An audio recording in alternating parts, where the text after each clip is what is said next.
What is going on, guys, and welcome back to another Fantasy Premier League video on the channel. In today's video we are looking at players that you should consider transferring into your Fantasy Premier League teams for game week 5. Alright, so if you do like the sound of that, make sure you do smash a like on the video, subscribe to the channel if you are new around here, guys. And also I just want to say a huge thank you for the recent support. It does mean a lot. Road to 1,000 subscribers is well and truly on. But with that being said, make sure you follow my other social media platforms as well that you can see on screen. And without further ado, let's waste some more time and let's get straight into the video. Let's go.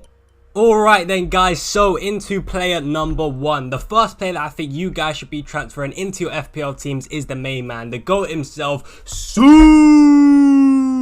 Cristiano Ronaldo. It had to be, alright, guys. It had to be. If you don't have him in your FPL teams already, then I think this is the moment to get him, because there is a period of time where Man United do have a very tough run of fixtures where you probably don't want to own Ronaldo and you'd rather own Lukaku instead. But I feel like this is the perfect time to have Ronaldo. As you can see on screen, his next 4 fixtures are actually, I mean, that in my opinion, they're very, very good fixtures to have. I mean, it is Ronaldo we're talking about. He's got West Ham away, who aren't really keeping many clean sheets. I think they've only got 1 clean sheet so far. They are conceding quite a few goals, to be fair, West Ham.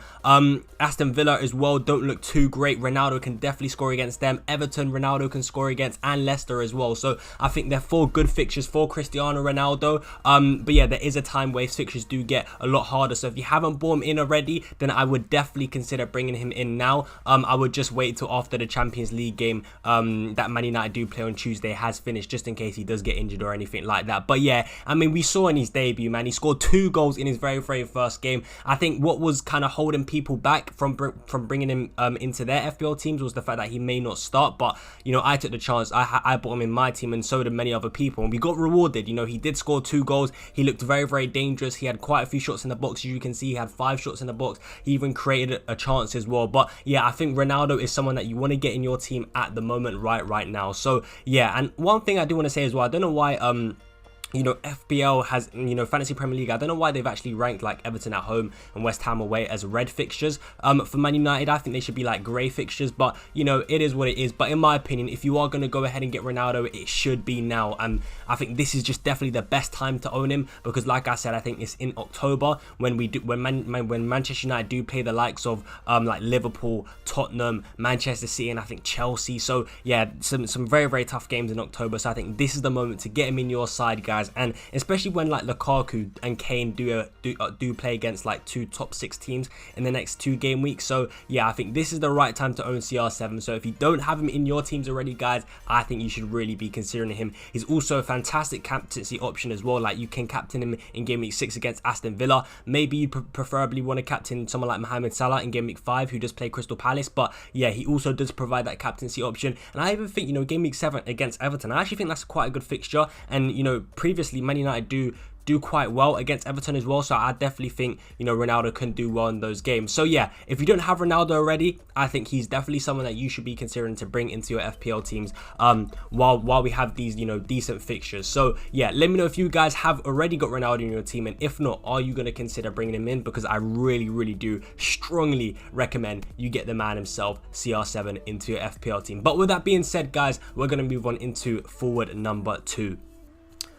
Alright then, guys, so for player number 2, the player that I think that you should put into your FPL team for game week 5 is actually Patrick Bamford. Now, one thing I want to talk about is the Antonio suspension. So now that we know that Antonio's got a red card, he's going to miss out. I think a lot of people are going to be transferring Antonio out. So I think this is definitely the number 1 replacement that you should be looking at. So if you can sell Antonio and afford Bamford, then that's definitely what I wanted. That's definitely what I would recommend. So I just want to get that out there real quick, because I think a lot of people are looking for Antonio replacements. So yeah, I think Bamford should be your number 1 target if you are looking to bring out Antonio. So yeah, I think Bamford is a fantastic player, man. And you know, people may not be convinced by Leeds' assets at the moment, but you have to admit they have had a pretty hard start to the season. They've played Manchester United, they've played Liverpool, they've played Everton, and I guess they played Burnley, which is the easiest fixture, and they did draw that game, but I think they could have won that game. But I think now they've got, you know, a really good run of fixtures. I think about the next 7 games, maybe, yeah, I think that they're like next 6 to 7 games are really, really easy. So I think, you know, owning Bamford during that period of time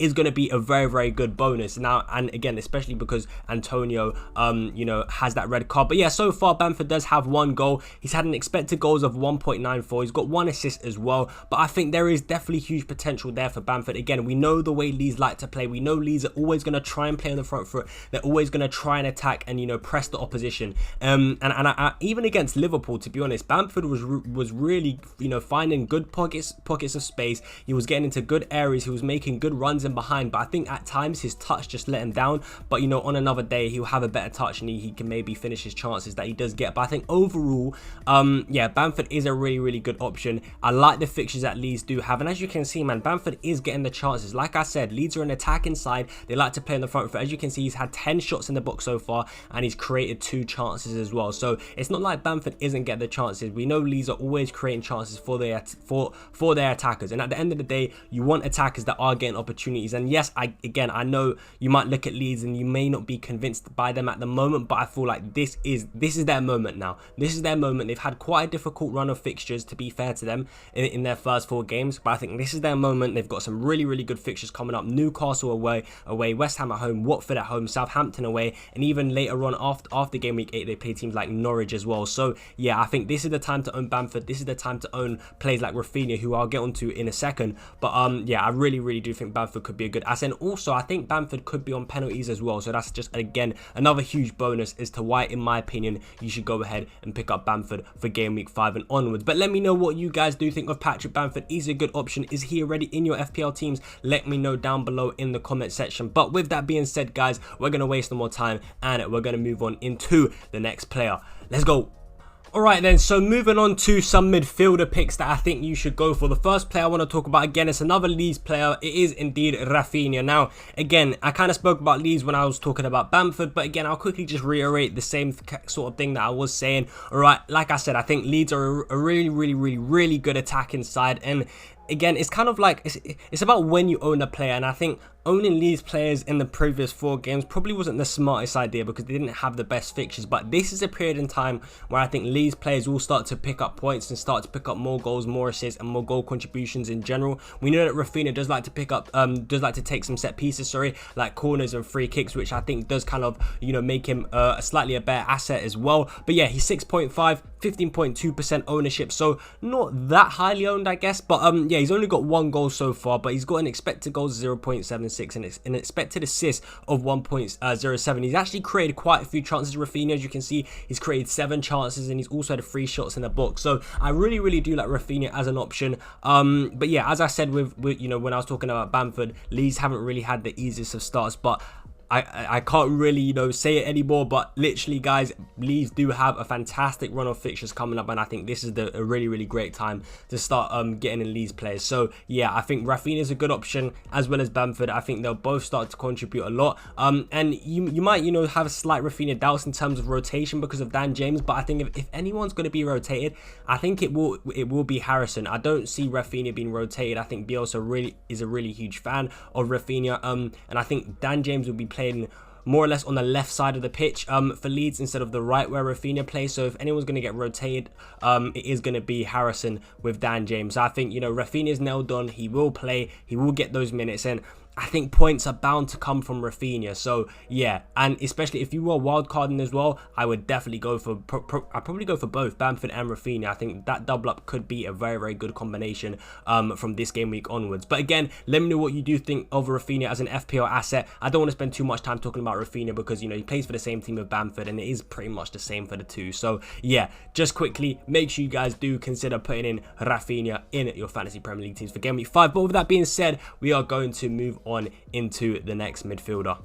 Okay then, so into the next midfielder, guys. As you can see, I think you guys should be considering getting Diogo Jota. I think he's a great FPL asset to have, especially with Firmino being injured. At the moment, we still don't know in terms of, like, you know, how long he's going to be out for, like, really confirmed. It's not really confirmed. There is some speculation, but it's not totally confirmed. But I do think that Jota still will get at least 2 more starts. So I think he'll definitely play the Crystal Palace game and the Brentford game. So I think as like a short-term option, he's a very, very good option. And to be fair, even when Firmino does come back, I still think he's a good option, because we did see that even when Firmino was fit to play in the smaller games, like against the easier teams, Klopp did actually go with starting Jota instead of Firmino. So I still do think whether Firmino comes back or not, Jota's a good option. But I think while we know that Firmino is out, Jota becomes an even better option. So yeah, I think Jota is a fantastic option. As you can see, he has actually gone up in price, so he's 7.7 mil at the moment. And yeah, he's a midfielder in FPL, but he's playing striker for Liverpool, so I feel like he's a really good option.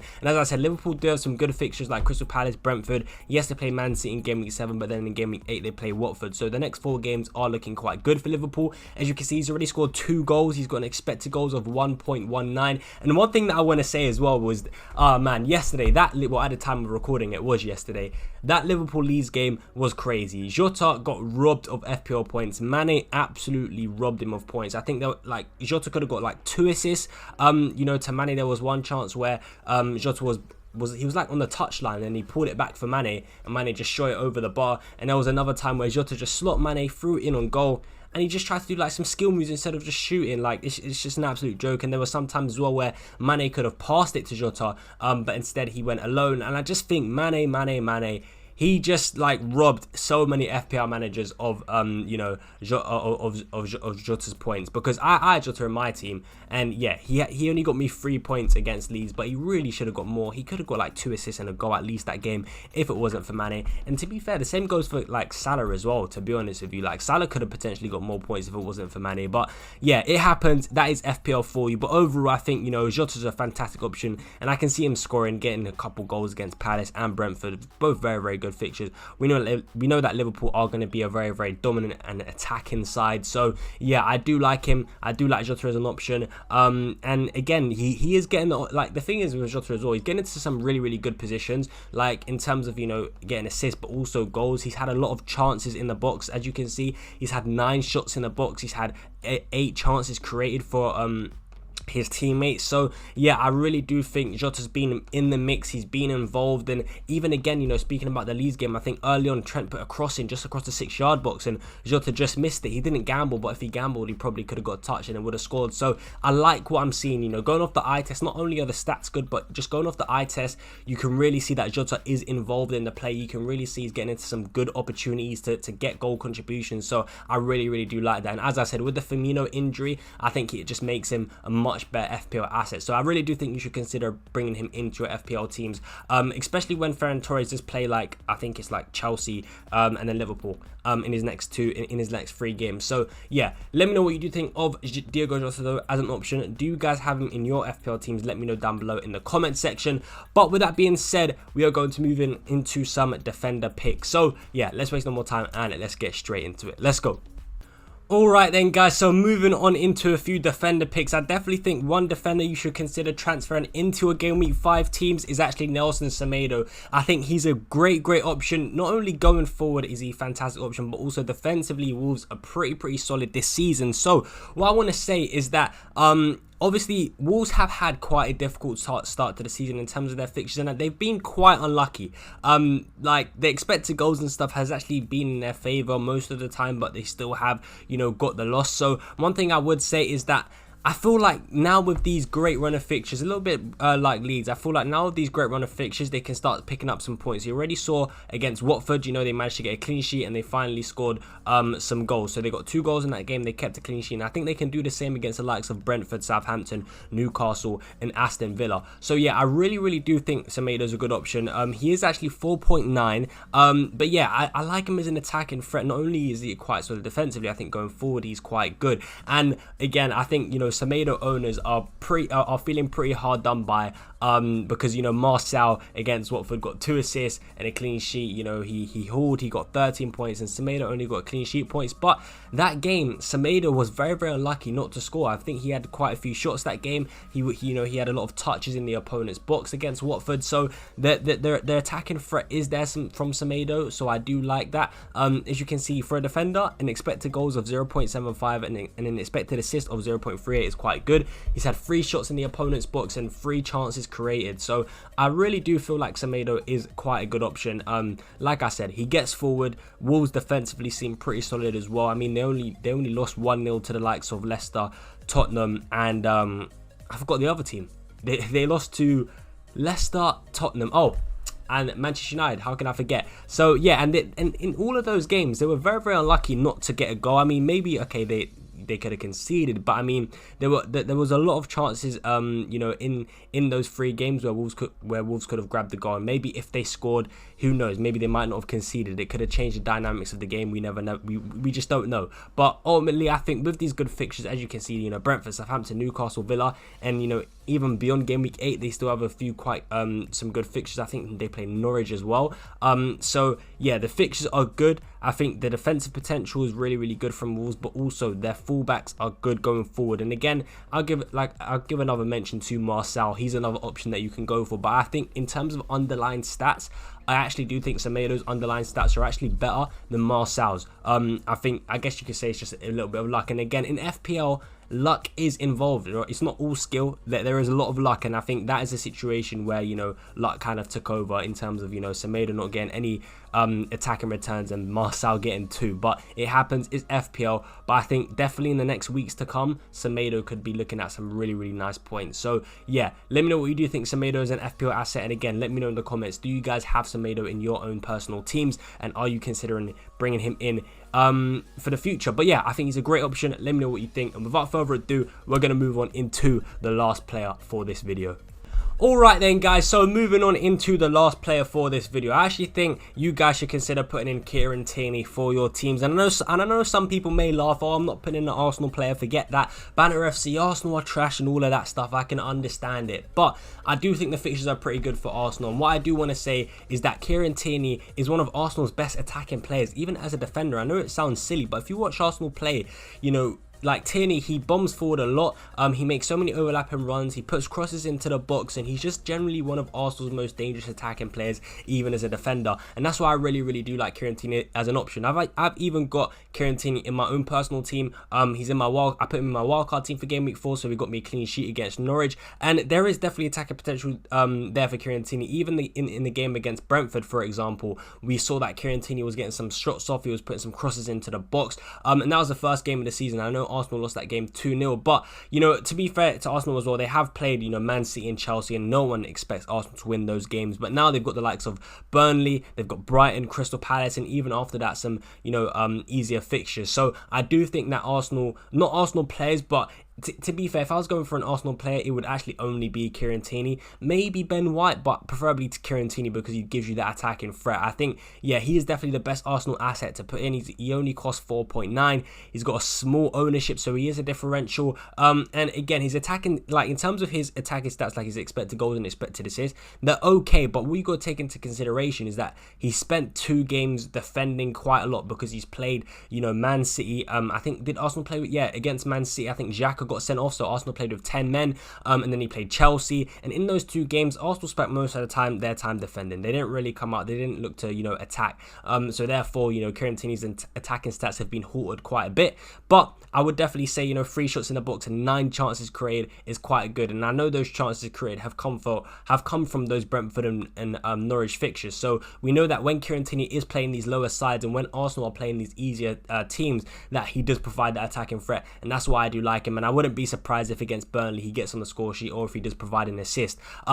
So yeah, I do think Kieran Tierney is a quite good option, and I definitely think you should consider him. He's only 4.9. He is quite cheap, and the fixtures are looking quite good for Kieran Tierney. So yeah, I think he's definitely one to look out for. But yeah, you guys let me know, what do you think of Kieran Tierney as an asset and Arsenal players in general? I wouldn't really recommend going for Arsenal attackers. I'm not a big fan of Arsenal attackers, but I think defensively at times Arsenal can be quite solid, you know, especially when they do get the first goal. They might look to shut up shop, and they might look to just, you know, sit back and kind of defend and get that clean sheet. So I think defensively Arsenal can be decent against these lower teams, especially like Burnley, Crystal Palace, and Brighton. So we'll have to wait and see what happens ultimately, but I do actually think Kieran Tierney is someone that you should consider. So yeah, let me know down below in the comments what you guys do think of Kieran Tierney. But yeah, overall I do think he is a decent option. So yeah, in the comments let me know what you guys do think.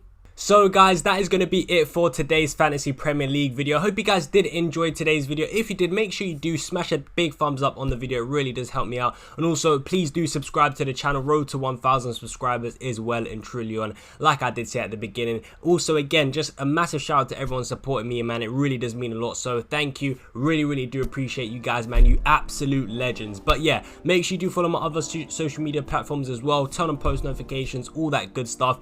And we'll be back tomorrow for another Fantasy Premier League video. So until then, yeah, it's been your boy FPL Ryan, and I will catch you in the next one. Peace out.